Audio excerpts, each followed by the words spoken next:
When the conversation about gender roles come up, a lot of people like to say, it is something natural. It is something in the Bible. In the beginning, there was gender roles, this and that. But I want you to know that that is not a fact. There was nothing like gender roles in the Garden of Eden. Instead, Eve partnered with Adam in the garden as an equal partner. And how do I know that? First of all, Adam was not a provider because everything was already provided in that garden before he even showed up on the scene. Eve was not cooking and cleaning because they ate directly from the trees that God put in the garden. Adam was not a protector because there was nothing scary in the garden until the fall happened. And how do I know that? Well, Eve was not scared of the serpent when the serpent came to speak with her. Instead, she sat down and had a conversation. If she was scared, she would have been like, oh my goodness, Adam, come and see this big snake. Oh, come and take this snake. Come and kill it. Bring the knife. No, she was not scared. She sat down and had a conversation. So when they say men are providers and protectors and they are above women, all these points show that that is not the case. In the beginning, it was not so. And then they like to say, a woman belongs in the kitchen. She shouldn't have a career outside the home. But the Bible also says that God came in the cool of the day to fellowship with Adam and Eve, meaning that at the end of the day, when they are finished working outside the home or whatever, then God will now be like, how did your day go? She was not sitting at home and chatting with God, kabashing, being in the spirit, standing in the gap for her husband while he's out there making waves. That's not the case. God came to see both of them at the end of each day's work. And another thing they like to now tell us is, your wifely duty is important. But the thing is that wifely duty was not even a priority for establishing intimacy back in the garden. It was first recorded after the fall. And I think it's important to have this conversation because one could argue that all through the Bible, when you see a man and a woman for the first time, especially having intimacy and all that as a couple, it will be recorded. And this man knew his wife. If Adam and Eve, the first of the human species created, the first time that they had intimacy, there is no way I think it will not be recorded. It was recorded right after the fall. And that's when mothering and childbirth, wifehood became the order of the day. And so what I'm trying to drive at is, they'll usually tell us, as a woman, men cannot do without this. So, the way to connect with your man is to be in the bed all the time. Anytime he says, whenever, however,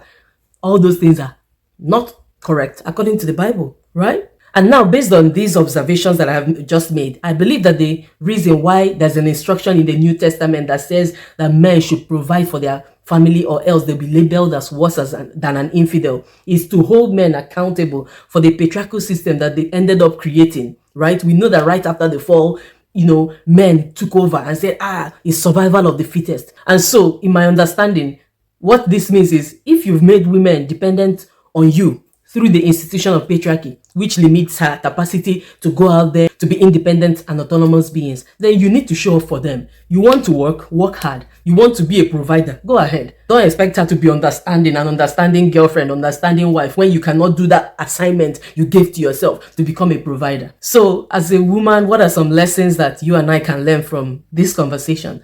First of all, God never created you to be a dependent.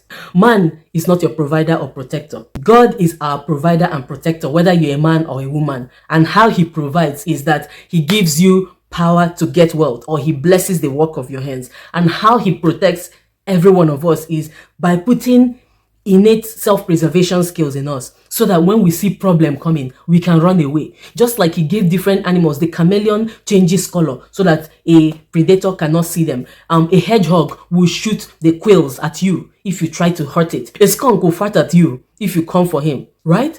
A lion will roar and go for you, right? These are self-preservation skills. Like I said in the previous video, God works in systems. So if the skunk is not lying down and saying, oh God, where are you? Where are you? Come and save me.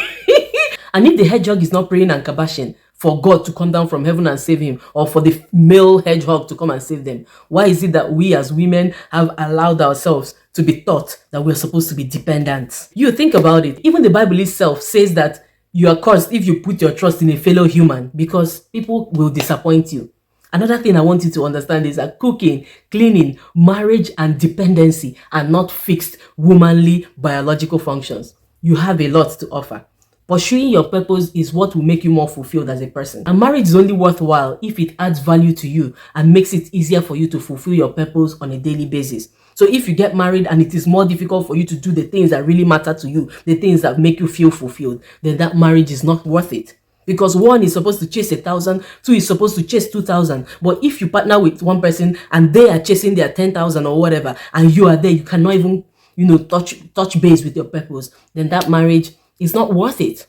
It's not worth it for you. Partnership is supposed to be beneficial. Also understand that while children can be considered as blessings, they are actually also responsibilities, because under the patriarchy, you will have primary responsibility to care for them.